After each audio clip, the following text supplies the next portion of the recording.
Hi there folks, welcome to DocTalk. I'm Dr. Dan Thomson, and boy, I'm glad you joined us today. We're gonna have a great show. We're gonna talk about something that we've been talking about for years in the beef industry, and that's preconditioning these calves prior to entry into the marketplace. My guest, Dr. Dave Rethorst from right here at Kansas State University.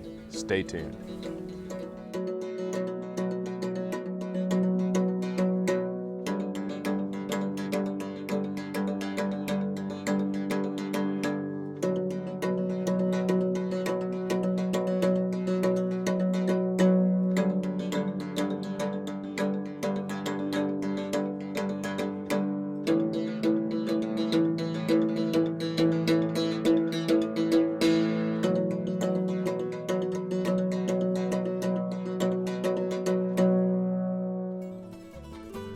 Closed caption brought to you by AgriLabs, the perfect pairing of performance and value. Folks, welcome to DocTalk. Dr. Dave, thanks for being here. Glad to be here. Folks, this is Dr. Dave Rethorst, and he is a veterinarian, and he is the Director of Outreach for the Beef Cattle Institute here at Kansas State University, and spent a few years bouncing up and down the roads there in south central Nebraska. North central Kansas. North central Kansas. Just a day or two. Yep, in veterinary practice, and now we're fortunate enough to have his expertise here on our faculty at Kansas State University. And we're going to talk about preconditioning. It's something that's near and dear to both of our hearts, something that we spend an awful lot of time working with producers and practitioners on. Right. And so let's just start out by, what is preconditioning? Well, the way I like to define preconditioning, Dan, is it's calves vaccinated, weaned on the ranch, fed on the ranch for 45 days, and then marketed. That way we've got them through the ball of weaning, we've got them started on feed, then when they go to the feed yard or go into another operation, we've greatly reduced the risk of respiratory disease. Yeah, and I think that that's been the thing. You know, people will be like, well, I bought some preconditioned calves and they got sick, or I didn't get the same price. I didn't get a better price for preconditioning as my neighbor did, who just threw them in the trailer and took them to town bawling. But, you know, I think part of that gets back to exactly what we just started here today.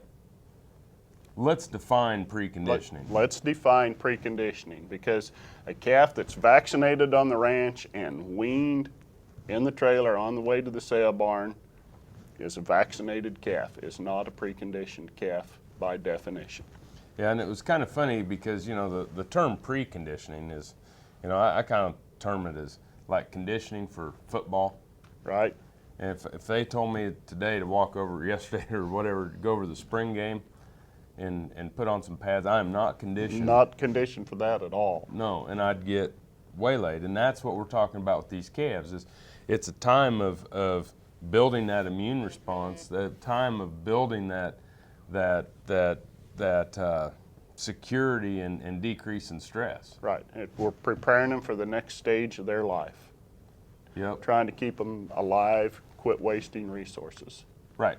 So we'll go back to preconditioning, weaned. They know what a water tank is. They know what a feed bunk is. What else? And they've been there 45 days, so they're through all of the sweat of weaning, and that immune system should be working good, and they're ready to go on. Immunized, dewormed, castrated, dehorned, bunk broke, tank broke. And that's the thing is so as a beef producer, you know, we can get into the economics of it because people are going to compare prices. But the other thing is they have more pounds. That's right. You know, I tell producers all the time, you know, they grumble, well, my neighbor got $1.80 for his calves that he just hauled in, and I didn't get enough on top of the you know, I got $1.70 for mine that had been weaned. Well, if you'd been feeding yours, you got more pounds. The difference is in the pounds. Yep. You've got to look at the total dollar bottom line, not the price per pound. The pounds without the slide. Yep. When we come back, we're going to discuss more and get into kind of the specifics of preconditioning here with Dr. Dave Rethorst. You're watching DocTalk, and we're sure glad that you joined us today.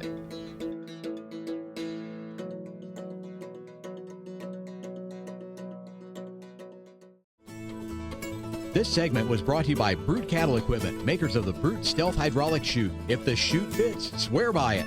Visit our website for more information. Valley Vet Supply is devoted to providing information and professional quality products at reasonable prices. ValleyVet.com, ValleyVet.com, Valley Vet Supply. Working your cattle just got easier. Introducing the new Vet Gun delivery system, a new way to apply topical insecticides to your cattle. The Vet Gun lets you remotely treat cattle with effective parasite control, so you can do it from an ATV, on horseback, or just walking among the herd. It's that simple. The proven topical insecticide AML Vet Cap is used with the Vet Gun. It works fast to control horn flies and lice while minimizing stress on your cattle. Fast, easy, effective. Vet Gun. Check with your animal health supplier for availability. Got cattle? Rotomix manufactures a complete line of energy-efficient rotary and vertical feed mixers for feedlots, beef production, dairy, and cow-calf operations. Our mixers are available with the patented Generation 2 staggered rotor, the industry standard for feeding wet rations that include wet distiller's grain. Made in the USA, Rotomix mixers are designed for feeding performance that American cattlemen and dairy producers have come to expect. Rotomix, proud to offer a better mix in less time using less fuel. Hello friends, I'm Ernie Rodina. And I'm Dawn Dawson with the Better Horses Radio Show. For over 9 years, we've been bringing the Better Horses Radio Show to markets all across the Midwest. We talk about God, lots about horses. We talk about cows, we talk about horse health, we talk to top trainers, and we even talk about Roy Rogers. We're having a blast with Better Horses Radio Show and would love to take it to a market near you. So visit our website at betterhorsesradio.com and let us or your local radio station know you'd like to hear it in your area. The Better Horses Radio Show is unbelievable.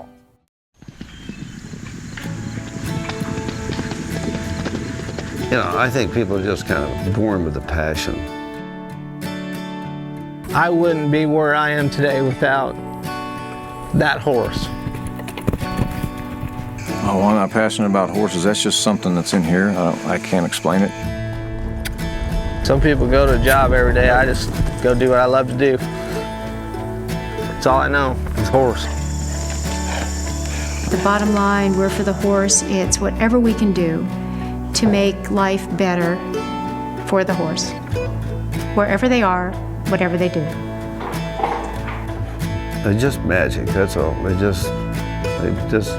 got me.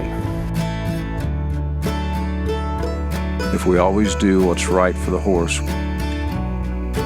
we will never go wrong.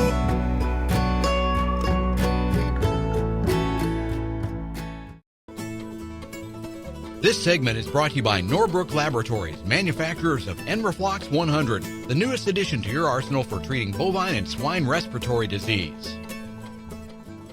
Folks, welcome back to DocTalk. Dr. Dan Thomson here with Dr. Dave Rethorst, and we're from Kansas State University, and we're talking about preconditioning and preparing calves for transfer from one segment of the industry to the other. We have a very unique industry where we have 750,000 cow-calf producers funneling down into a few thousand feedlots, down into a few packers. A handful of packers. And so, you know, I've heard it defined as kind of the beef industry is the shape of a wine bottle, right? And it goes down to the neck. And so, you know, as we're talking about this, developing the immune system of these calves to go through these phases, there's some stuff you've been working on with fetal programming. Yes, sir.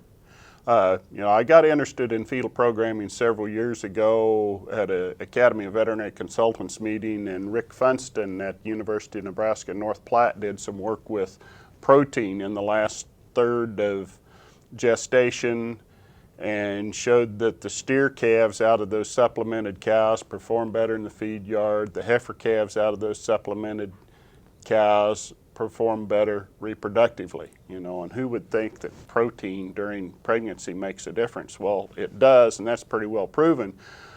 But I've also been doing some work looking at trace mineral, and you know, when I was in Nebraska, if we were going to cheat those cows on trace mineral anytime, we cheated them mid to late gestation, which is the absolute worst time we could cheat that cow on trace minerals, because we're robbing the calf, and that calf's immune system isn't functioning, because that last third of gestation, that cow is dumping trace minerals to the calf priming that immune system. If we're cheating that cow,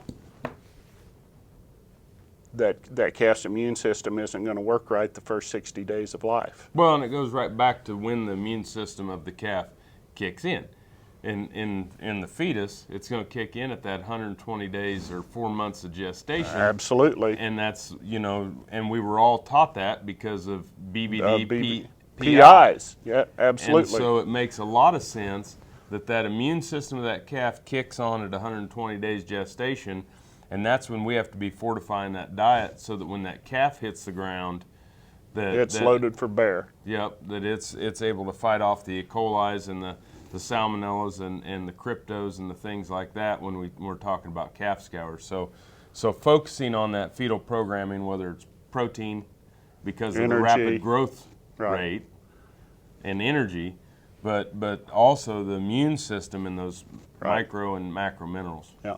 There's also some neat work out of the University of Wyoming on energy, that a cow that's deficient in energy late in gestation, the brain's smaller, the pancreas is smaller, all the organs are smaller because the energy wasn't there. So it's really neat. Well, I think the rest of my organs are okay, but I was going to think maybe my mom died when she was pregnant with me on some of those things. But I think this is time we're gonna have to take a break. Okay. But when we come back, let's get into some of the other things that you're talking about at the time of weaning, the deworming and the vaccine strategies and things to that. Very good. We got to get people to precondition more. I think it's one of the most important things that are going to face our industry, whether it's antibiotic residue avoidance, whether it's how we use antibiotics judiciously, or animal welfare or food safety. Thanks for watching DocTalk. We're going to be back here after the break. This Meet the Veterinarian is brought to you by Merck Animal Health, the science of healthier animals. Dr. Laird Lawrence is the founder and owner of Hill Country Veterinary Clinic, a mixed practice located in Fredericksburg, Texas. Dr. Lawrence is a graduate of Texas A&M University and has served as Technical Services Manager of U.S. Cattle and Small Ruminants for Merck Animal Health since January 2013.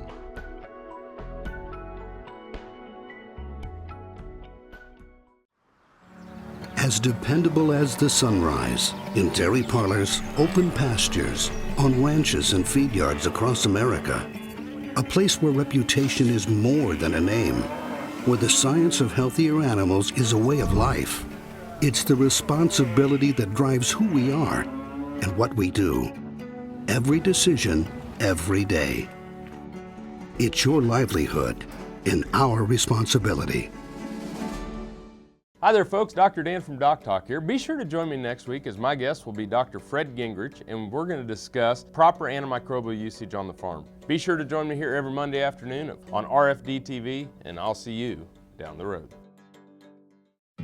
This hog is head over hoof for meal made from U.S. soybeans. Now, one hog isn't that impressive, but suppose we add another, and another, and another. Before long, you've got billions of hungry customers around the world all clamoring for the same thing. Our soybeans. Learn more about the billion-dollar appetite of animal agriculture at BeyondTheElevator.com. Brought to you by America's soybean farmers and their checkoff. The Kansas State University College of Veterinary Medicine is a leader in food animal research and education. Our researchers are constantly expanding the knowledge of animal health and food safety. Through the Veterinary Health Center and the Kansas State Veterinary Diagnostic Lab, we provide practical services for animal producers. Home of the Beef Cattle Institute, the college is committed to animal welfare training and research. The Kansas State University College of Veterinary Medicine, knowledge and service for the future of animal production. Beef producers need a practical choice when antibiotic therapy is required. More than ever, they are reaching for non-prescription Noromycin 300LA from Norbrook. Specially formulated to produce sustained antibiotic blood levels up to 4 days in cattle, Noromycin 300LA delivers economic, broad-spectrum disease management for pneumonia, shipping fever, pink eye, wound infections, and foot rot. See for yourself why Norbrook's Noromycin 300LA is the practical choice for your herd. True Test Group, weighing systems, electronic identification, EID, electric fencing, and dairy automation systems help farmers and ranchers around the world manage the performance of their livestock for ultimate profitability. Hi there, folks. Welcome back to Doc Talk. Dr. Dan Thomson and Dr. Dave Rethorst here from the Beef Cattle Institute at Kansas State University, and we're very thankful that you joined us. We have a great show today, at least I feel we do. This is a fun topic to talk about. I'm a little biased, though, when it comes down to whether it's a great show or not. But we're talking about preconditioning calves, and it's, you know, whether we talk about animal welfare, food safety, antibiotic usage, you know, these are all things that if we do this right, we can have positive impacts on our cattle and our industry. Absolutely can. So let's jump right in here and start out with some of the animal husbandry management practices, the castration and the dehorning. You know, it's critical on these calves. You know, let's get these babies castrated. You know, when they're 2 months old, or you know, if you're handling them at birth and mom isn't snorting in your pocket, let's take care of it when we put an ear tag in them. But you know, let's sure get them done when they're a couple months old and reduce that stress on them. Yeah. You know, when that calf ends up at the feed yard and he's still got his testicles, he's 3 times more likely to get sick if he's still got his testicles at the feed yard. Yep, we got to castrate them early, and we can't do it often, but you only can do that once. You can only do it once, but let's do it early. Yeah. You know, and while we're talking about castration, let's think about dehorning. You know, if you're using breeds that have a polled option available, let's take the horns off when we turn the bull out. You know, a good friend of mine out in California got after me for saying let's take care of it genetically, but he's a horned Hereford breeder, and I understand that, and we'll deal with that. But boy, direct again, all as a correspondence to Dr. Dave on this one. but you're right. We've got to move towards polled. Heck, in Canada, I heard in their sale barns now they've got a horn tax. That really, when the calves come through the sale barn, there's a horn tax, and that money goes towards research and things to that nature. So there are some things that are some fun options. Right, but we can take them off genetically. If you can't do it genetically, let's get them off as babies, burn them or paste or whatever, but let's reduce this weaning time and after dehorning. Taking that small cautery tool at the time of putting the ear tag in is easy while those are still buds and they're not horns before they attach to the skull. Right, absolutely. So deworming? Deworming, you know, we tend to think about deworming just from a gain standpoint, but if we get those calves dewormed before we wean, get that, because those worms are doing nothing but sucking protein out of that calf. So if we get the worms out of there, we get the serum protein up, the immune system works better.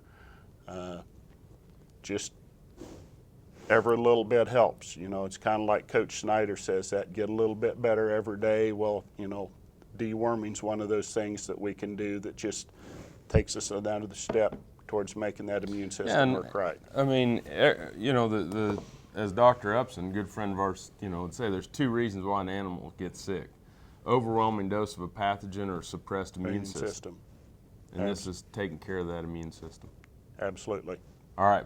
Well, we're going to take a break. When we come back, we're going to wrap up talking with Dr. Dave Rethorst from the Beef Cattle Institute about preconditioning your calves. You're watching Doc Talk. We're glad that you joined us, and we'll see you here after the break. Beef producers asked for it, and Norbrook delivers. Introducing new Enroflox 100, the newest addition to your arsenal for treating bovine respiratory disease.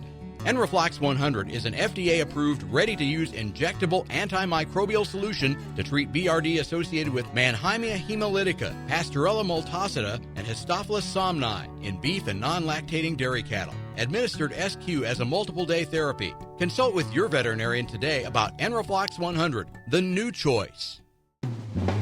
Hi, I'm Kevin Ochsner, host of NCBA's Cattleman to Cattleman and Colorado Rancher. Join me each week as the National Cattlemen's Beef Association brings you the latest updates in industry information and market news. Plus, each week we provide important educational information and features on cattlemen from across the country just like you. And we can't forget our favorite cowboy poet, Baxter Black. Join me for NCBA's Cattleman to Cattleman, debuting Tuesday nights at 8:30 Eastern, right here on RFD TV. Valley Vet Supply is devoted to providing information and professional quality products at reasonable prices. Valley Vet Supply. This segment is brought to you by the Beef Quality Assurance Program and the Kansas Beef Council, improving animal care and beef safety for more than 20 years. Hi there, folks. Welcome back to Doc Talk. Dr. Dan Thomson here with Dr. Dave Rethorst. And we're at Kansas State University's Beef Cattle Institute in the College of Veterinary Medicine. We're talking about preconditioning, and now we're going to get to the one that everybody argues about, talks about. This is the coffee shop, four-color ad discussion. What vaccines are you going to use? And I say, one of them. But it gets back to timing of vaccines. It gets back to timing and building. You know, we want to start, you know, on these spring calving cows, we want to start vaccinating these calves this spring and not just the 7-way black leg and turn them out. We want to think about getting a viral in. That's the one thing, you know, that people need to know. The blackleg vaccine is not a respiratory vaccine. Right. Although I've heard it defined that many times. We both have. Absolutely. Okay, so let's get into what your program is. Okay. And we always recommend work with your local veterinarian. This is Absolutely. our opinion, and you know, we want to make sure that you understand that. Yep, got to work with your local veterinarian, keep him in the loop. But on these calves pre-turnout, I like to put a modified live viral into those along with that 7-way. You know, a lot of people want to use a killed vaccine, a killed viral, but that modified live will override colostral antibody and will prime the immune system in face of colostral antibody, where the killed will not. Killed doesn't do a whole lot for us on these spring turnout calves. So this is at 3 months of age? Yes. Branding. Branding time. Pre-turnout Right. branding, okay. And so we have these calves born in February, March. We're looking May, June. Right, absolutely. Okay. And my dad and I spent a lot of time on a shoot doing pre-turnout vaccinations. So we're going to use modified live 5-way. Right. The IBR, BVD. 2 strains of BVD, BRSV, PI3. Okay. What about at weaning? I still like to do a pre-weaning vaccination, and with that modified live in the spring, you've got a little more flexibility. You can do a pre-wean and a wean, or you can do a wean and post-wean, or some people just do one time at weaning, but I really think the most bang for the buck is do a pre-wean and a weaning. And again, if the cows are set up right, you can use that modified live pre-weaning, pop that immune system. We can put an injectable dewormer in those calves if we're 28 days or less ahead of weaning. We can clean those parasites out, and they won't be reinfected because of the duration of activity of those injectable wormers. And then we can come back when we wean and pop them one more time with a viral, and have had very good success with that program weaning on the ranch. Great. Thanks for being on the show today. Love it. Could talk about this all day long. Well, we're going to have to come back and have a follow-up, because, you know, when we talk about pre-wean, wean, and post-wean, we could be talking about vaccinating and then a soft wean, followed by the actual weaning. Remember to always work with your local veterinarian on these types of topics and get these calves preconditioned. From Kansas State University, I'm Dr. Dan Thomson. If you want to know more about what we do on DocTalk, you can find us at DocTalkTV.com, or you can find us at www.vet.ksu.edu. Thanks for watching DocTalk today. I'm Dr. Dan Thomson from the College of Veterinary Medicine at Kansas State University, and I'll see you down the road. Closed caption brought to you by AgriLabs, the perfect pairing of performance and value. For more information about this program or previous programs, go to DocTalkTV.com.